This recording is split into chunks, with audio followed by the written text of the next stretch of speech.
अस्सलाम वालेकुम dear students. आज हम मैथ से 45 के लेक्चर नंबर 1 से 12 तक जो है ना MCQs देखेंगे जो बनते हैं। ठीक है, इसकी मैं 2 वीडियोस बनाऊंगी मिड टर्म की, लेक्चर नंबर 1 से 12 तक और 13 से 22 तक। हम स्टार्ट करते हैं लेक्चर नंबर 1 में। जो रिपीटेड ज़्यादातर रिपीट होता है क्विज़ वो ये है कि आपको कोई भी दे दी जाती है, वैल्यूज़ दे दी जाती हैं और उसके जो है ना पावर सेट पूछे जाते हैं। तो जैसे कि ये हमारे पास 1 2 3 4 4 एलिमेंट्स हैं। ठीक है, इसका पावर सेट कैसे बनेगा, फार्मूला हमारे पास ये होता है। ठीक है, मतलब 2 की पावर में आपने उसके एलिमेंट लिखने हैं। मतलब 4 है तो 2 की पावर 4 16, अगर 5 होते तो 2 की पावर 5 तो 32। इस तरह मतलब ये MCQ ज़्यादा रिपीट हो रहा है। ठीक है, सेकेंड हम MCQs नंबर ये वाला देख लें, डिमॉर्गन लॉ वाला। अगर ए इंटरसेक्शन बी है, इस पे अलग अलग हमने मोड़ लगाना है, तो हमारे पास इंटरसेक्शन का साइन यूनियन में और यूनियन का इंटरसेक्शन में चेंज हो जाता है। नेक्स्ट हमारे पास MCQs है,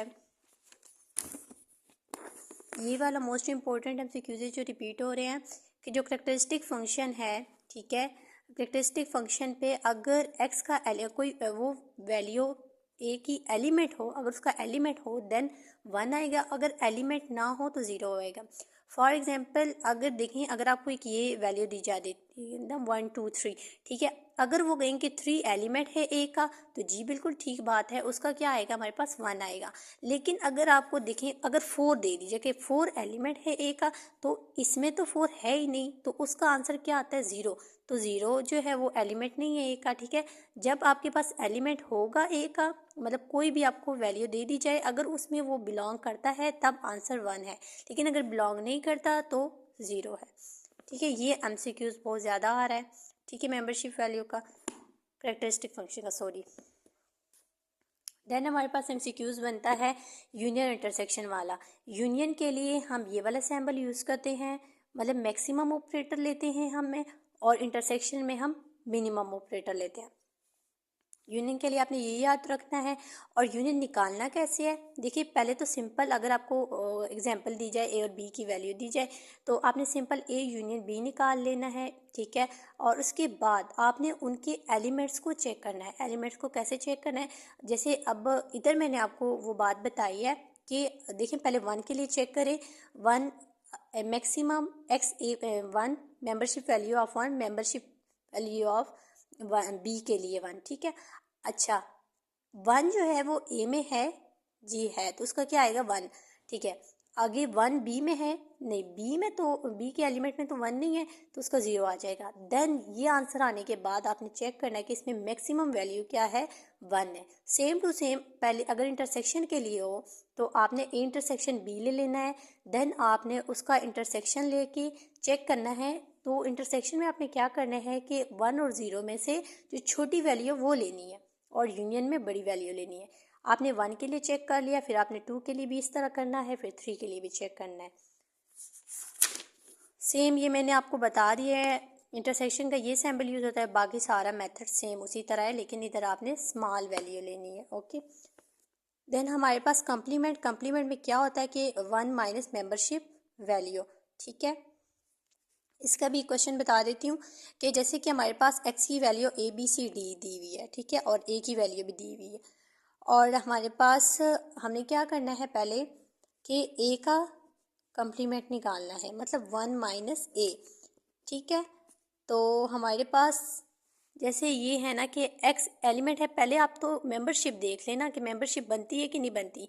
एक्स ए पे ए, अच्छा ये जो हमारे पास एक्स ए है, ये ए की जो वैल्यू है, देखें ए है ना इसमें, तो इसकी मेंबरशिप वैल्यू क्या आएगी 1।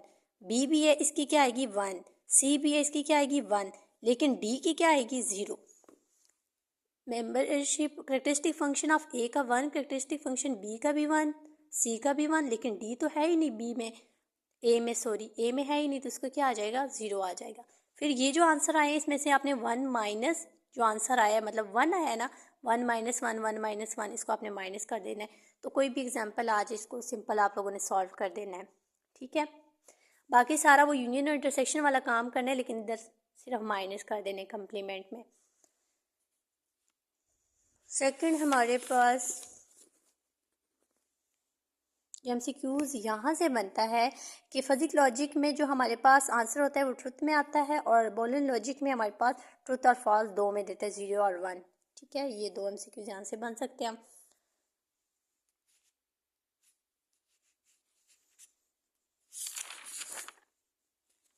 इधर से हमारे पास ये दो एमसीक्यूज बनते हैं। ठीक है, इधर से हमारे पास एमसीक्यूज बनता है कि फाइनाइट के लिए हमारे पास ये वाला इस तरह इसको फजी नंबर को रिप्रेजेंट करते हैं, और इनफाइनाइट के लिए हमको इस तरह रिप्रेजेंट करते हैं। ठीक है, इसको आपने याद कर लेना है। नेक्स्ट हमारे पास एमसीक्यूज बनते हैं इधर से, ये शॉर्ट के लिए भी इम्पोर्टेंट है, एमसीक्यूज के लिए भी। ठीक है, ये जो दो है ना, ये एमसीक्यूज के ज़्यादा ज़रूरी है। जैसे वो पीछे हमने पढ़ा था कि फाइनाइट था तो ये ऊपर और ये नीचे था, लेकिन डिस्क्रीट के लिए ये उलट हो जाएगा। उसका फाइनाइट का उलट कर दो तो डिस्क्रीट केस बन जाता है, और इनफाइनाइट को उलट कर दो तो कॉन्टिन्यू केस बन जाता है। इंटीग्रेशन इज कॉन्टिन्यू और sum of the I will for discrete case के लिए होता है। ये भी एमसीक्यूज आ सकता है कि अगर इस केस में हो और आपको ये वैल्यू दी गई हो और नीचे ऑप्शन दिए हो, तो हम क्या करते हैं, जो मेंबरशिप वैल्यूज पे डिवाइड कर देते हैं, एलिमेंट को 0.9 प्लस 0.3 डिवाइड बाई 2, हम इसको मल्टीप्लाई कर इस केस के लिए। शॉर्ट में भी आ सकता है, एमसीक्यूज में भी। इधर से एमसीक्यूज है कि जो यूनियन है वो मैंने आपको बताया है, greater than equal to always, और जो इंटरसेक्शन है less than equal to. Then हमारे पास लेक्चर नंबर 4 में हमने 5-6 चीज़ें याद रखनी है। एक, सपोर्ट ऑफ फजी सेट। अच्छा, आपके पास सेट्स दिए होंगे, उसमें से जो सपोर्ट का पूछा जाए तो आपने 0 से बड़ी वैल्यूज़ लेनी है। फॉर एग्जांपल 0 नहीं लेना, 0 से बड़ी वैल्यूज़ लेनी है आपने। ठीक है, जैसे कि ये सेट है ना, इसमें देखो ये वाला x1 हमने नहीं लेना है क्योंकि इसका 0 है। x2 लेना है, ये 0.2 है, 0 से बड़ा है। ठीक है, ये भी ले सकते हैं, ये भी ले सकते हैं, ये नहीं लेना क्योंकि ये है। तो जो हमारे पास x2 x3 x4 है, ये सपोर्ट है। ठीक है, सपोर्ट में हमने 0 वाला नहीं लेना, 0 से बड़े लेने हैं। नॉर्मल फजी सेट में क्या करना है, 1 वाला लेना है, और 1 के सिवा बाकी कोई भी नहीं लेना। ठीक है, सिर्फ 1 वाला लेना है, बाकी कोई भी नहीं लेना। और जो एम्पटी सबसे, इसमें 0 वाला लेना है, बाकी कोई भी नहीं लेना। ये भी 0 है, ये भी 0 है, ये भी 0 है। तो x1 x2 x3 x4 क्या है हमारे पास, एम्पटी फजी सेट है। ठीक है, इस पर तो वो कोऑर्डिनेटी ऑफ फजी सेट में क्या होता है कि जो आपके पास जो मेंबरशिप वैल्यू उनको ऐड कर देनी है। मतलब ये जो वैल्यूज़ होती है ना सेकंड वाली, इनको आपने क्या कर देना है, ऐड कर देना है। वो हमारे पास कोऑर्डिनेटी ऑफ फजी सेट होती है। Degree of substitution of A in B, ठीक है, subsethood of the A in B. ठीक है, उसमें आपने क्या करना है कि उसके ये फार्मूला याद करना है कि मोड ए इंटरसेक्शन बी, ये वाले जो आपके पास निकलेगा ना वो इससे ही निकलेगा। मेंबरशिप वैल्यूज़ को प्लस करना है आपने।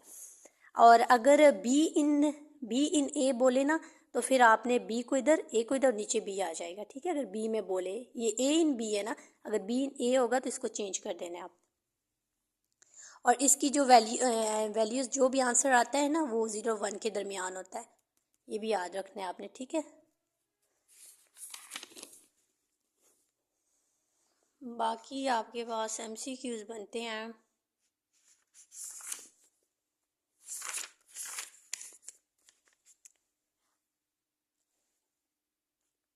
जी, इंटरवल का यूनियन। अच्छा, आप लोगों ने ये 2-3 एमसीक्यूज यहाँ से बनते हैं। देखिए, the union of two interval I1 and I2 is defined by, अगर I1 यूनियन I2 हम निकालें, ठीक है, इसमें क्या करें, यूनियन में क्या होता है कि मिनिमम ऑफ A1 A2 और maximum of B1 and B2। अगर यही बात इंटरसेक्शन में पूछी जाए तो क्या होता है इंटरसेक्शन में कि इधर मैक्सिमम आता है और इधर क्या आता है, मिनिमम आता है। मतलब यूनियन में छोटा और बड़ा, और इंटरसेक्शन में बड़ा और छोटा। ठीक है, ये इधर से इस तरह करके याद कर लेना। ये दो कंडीशंस होती हैं। अगर ये तब हमने प्रूव करना है, ये कंडीशन तब लगानी है जब अगर इनका इंटरसेक्शन हमारे पास नॉट इक्वल टू एम्पटी आए, देन हमने ये कंडीशन अप्लाई करनी है। अदरवाइज ये अनडिफाइंड फंक्शन होगा, so result is not an interval. ठीक है, ये भी एक एमसीक्यूज याद कर ले कि -1 0 और 2 10 पे ये जो है अनडिफाइंड फंक्शन है। ठीक है, अच्छा, लेक्चर नंबर 7 में देखें इंटरवल इंटीग्रेशन, वो मैंने आपको बता दिया है कि उधर मिनिमम और मैक्सिमम था, इधर मैक्सिमम और मिनिमम है, ठीक है। इसमें भी हमने कंडीशन क्या है, अगर इसका इंटरसेक्शन ले वो इक्वल टू आ जाए हमारे पास, इक्वल टू पाए आ जाए, तब मतलब वो हमारे पास खाली आ जाए। इफ़ एंड ओनली इफ़, तब हमारे पास कौन सी कंडीशन होगी, A1 greater than B2 and A2 greater than B1। A B से 2 से ग्रेटर है और A2 ग्रेटर है B1 से।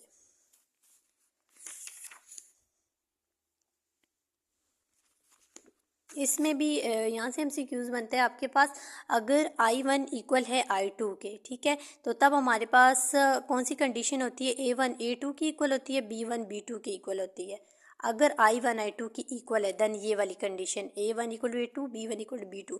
लेकिन अगर A1 से A2 ग्रेटर देन है, या A1 से I1 से सॉरी I1 से I2 ग्रेटर देन है, ठीक है, इधर इक्वल की बात हुई थी, इधर लेस देन और ग्रेटर देन की बात हो रही है, तो तब आपके पास कौन सी कंडीशन यूज़ होगी कि उधर तो इक्वल थे, इधर क्या है कि B1 से A2 ग्रेटर देन होगा और A1 से ग्रेटर देन B2 होगा, ठीक है। इन कंडीशंस को याद रख के ना आप क्वेश्चन को भी सॉल्व कर सकते हैं।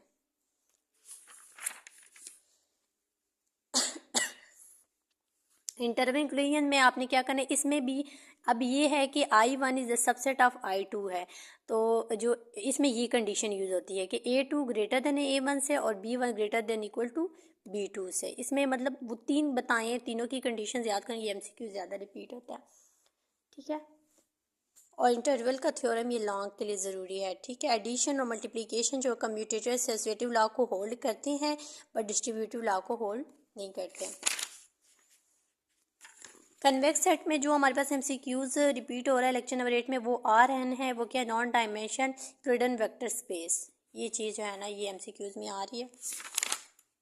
नेक्स्ट हमारे पास ट्रायंगुलर नंबर, हमारे पास क्या होता है, ट्रायंगुलर में 3 पॉइंट्स होते हैं, ठीक है, A1 A2 A3। देन हमारा लेक्चर नंबर 9, अगर हमने एडिशन करनी है ट्रायंगुलर फजी नंबर की तो सिंपल जो है ना ऐड कर दो, मतलब जैसे ये 2 में 4 ऐड कर दो, पहले वाला पहले से, दूसरे वाला दूसरे से, तीसरे वाला तीसरे के साथ ऐड कर देना है, सिंपल, ठीक है। अगर नेगेटिव है, नेगेटिव में क्या करना है कि अगर साइन चेंज होती है तो इधर उसकी पोजीशन भी चेंज हो जाएगी, ठीक है। मतलब अगर ABC है तो C स्टार्ट में आ जाएगा, B मिड में आ जाएगा, A लास्ट पे आ जाएगा, ठीक है। इसकी ये जगह भी चेंज, साइन के साथ इसकी पोजीशन भी चेंज हो जाएगी नेगेटिव में। सब्ट्रैक्शन में क्या करना है, सब्ट्रैक्शन में पहले वाले में से लास्ट वाला माइनस करना है, ठीक है। पहले वाले में से मतलब 4 में से 5 माइनस करना है। आप इस तरह भी कर सकते हैं, ये एज इट इज़ लिखें, देखिए इसकी जब पोजीशन चेंज हो जाएगी, क्योंकि माइनस है बाय ना, पोजीशन चेंज हो जाएगी, 5 इधर आ जाएगा, 3 की पोजीशन चेंज, क्यों माइनस लगेगा, इनकी पोजीशन चेंज हो जाएगी, फिर इसको अगेन सिंपल सॉल्व कर लें। मल्टीप्लिकेशन में आपने सिंपल मल्टीप्लाई कर देना है, एडिशन में भी सिंपल करना है, मल्टीप्लिकेशन में भी सिंपल करना है, और नेगेटिव में पोजीशन चेंज हो जाएगी, और सब्ट्रैक्शन में भी पोजीशन चेंज करके उनको सिंपल सॉल्व कर देना है। अच्छा, अगर आपके पास ये आ जाए कि alpha x minus A1 A2 minus A1, ये दोनों कंडीशन दे दी जाएँ तो ये कौन से ट्रायंगुलर फजी नंबर है, अल्फ़ा कट, ठीक है, अल्फ़ा कट, ये भी MCQs आता है, ठीक है। देन हमारे पास MCQs है ट्रिपल फजी नंबर। अच्छा, वो ट्रायंगुलर की पड़ी थी, इसमें कितने पॉइंट्स होते हैं, इसमें 4, उसमें 3 पॉइंट्स थे, ठीक है। ये MCQ, इसमें A1 A2 A3 A4, इसमें 4 पॉइंट्स होते हैं और ट्रायंगुलर में 3 होते हैं। अच्छा, इसमें एडिशन सिंपल ही करता है, जैसे उधर सिंपल ऐड किया था ना, इसमें भी सिंपल ऐड होती है। Scalar product of scalar addition इसकी क्या होती है, मतलब कोई भी स्केलर आपको फंक्शन दिया हुआ होगा तो उसमें उसको ऐड कर देना है, सिंपल, ठीक है। ये अगर के की वैल्यू 3 दी हुई है, सिंपल हर एक में 3 को ऐड कर देना है। नेगेटिव में क्या करना है, नेगेटिव में वही जो पीछे हमने काम किया, सेम पोजीशन चेंज कर देनी है। सब्ट्रैक्शन में क्या करना है, वही कि पहले वाले में से एंड वाला माइनस कर दे, पोजीशन चेंज हो जाएंगी तो सिंपल सॉल्व कर देना है, सेम ही वर्क है दोनों का, ठीक है। स्केलर सब्ट्रैक्शन में क्या करना है, स्केलर में आपने वही करना है कि जो कोई भी के की वैल्यू दी होगी और हर एक में से इसको सिंपल माइनस कर देना है। मल्टीप्लिकेशन में क्या करना है कि सिंपल मल्टीप्लाई कर देना है, जैसे पीछे वाले में किया था। और स्केलर मल्टीप्लिकेशन में हमने मतलब कोई भी स्केलर वैल्यू दी होगी, स्केलर मीन कोई भी आपको स्केलर के की वैल्यू दी होगी। अगर एडिशन है ऐड कर दो, माइनस है माइनस कर दो, और मल्टीप्लाई है तो मल्टीप्लाई कर दो। के की कोई भी वैल्यू दी होगी, मल्टीप्लाई करना हो, प्लस करना हो, माइनस करना हो, सेम ही मतलब सिंपल ही करना है। इनवर्स में हमने क्या करना है कि देखिए इनवर्स मतलब एक तो इसकी जो है ना जगह, अब ए बी सी डी है, एक तो इसकी जगह चेंज हो जाएगी, पोजीशन चेंज हो जाएगी, ठीक है, और एक ये डिवाइड में आ जाएगा, मतलब डी सी बी ए हो जाएगा और एक ये डिवाइड में आ जाएगा, जैसे 5 1/5 1/4 1/3, ठीक है। ये एमसीक्यूज में आ सकते हैं। डिवीजन में क्या करना है कि पहले वाले को लास्ट वाले से डिवाइड कर देना है, A1 divide D2, B1 divided by C2, इस तरह आपने ना डिवाइड कर देना है। लेक्चर नंबर 12 में कार्टेशियन प्रोडक्ट और प्रोडक्ट सेट, इसमें हमारे पास ये वाला एमसीक्यूज आता है, ठीक है। ये दिया होता है और इक्वल टू किसके है, AN के, और बस इसमें से ये एमसीक्यूज है। बाइनरी रिलेशन में क्या होता है, बाइनरी रिलेशन में ये एमसीक्यूज है कि R is a binary relation and subset of A multiply B। ये वाला आता है रिलेशन एक्स वाई, एक्स भी एलिमेंट है A का, वाई भी एलिमेंट है B का, ठीक है। ये 1 to 1, ठीक है, 1 to many not is function, ठीक है, और many to 1 ये एमसीक्यूज आता है, ठीक है। ये कौन सा है, many to 1 सर्जेक्शन, और इनटू 1 to इंजेक्शन, और 1 to 1 जो है बाइजेक्शन है। अच्छा, एक ये 3 एमसीक्यूज आते हैं, ठीक है, इनके ये नाम याद करें, बाइजेक्शन, इंजेक्शन और सजेक्शन। अच्छा, और एक ये एमसीक्यूज आता है कि ये इनटू और ये मैनी टू 1, अगर ये दोनों आ जाएं एक ही में तो वो हमारे पास बाइजेक्शन में होते हैं कि R is said to be bijection both surjection injection, तो हमारे पास कौन से 1 to 1 में ये बोथ आ जाते हैं। इधर से ये रिप्रेजेंटेशन मेथड ऑफ रिलैक्सेशन, कितने मेथड होते हैं, 4 होते हैं, ठीक है, एक ये एक ये एक ये और एक ये। तो ये भी पूछ सके कितने मेथड होते हैं रिप्रेजेंटेशन मेथड ऑफ रिलेशन के, कितने, 4 मेथड होते हैं, ठीक है। इसमें भी वही बात है जो पीछे है, अगर एलिमेंट है तो 1 आएगा, एलिमेंट नहीं है तो 0 आएगा। इसमें ये नाम आपने याद कर लेने कि कौन सा फर्स्ट पे सेकंड मेथड है, कौन सा थर्ड है, ठीक है। देन हमारे पास बस ये फजी रिलेशंस को हम फजी सेट भी कहते हैं। अब लेक्चर नंबर 12 तक हमने कर लिया, इंशाल्लाह नेक्स्ट वीडियो में हम लेक्चर नंबर 13 से 22 तक करेंगे। थैंक यू सो मच, अल्लाह हाफिज़।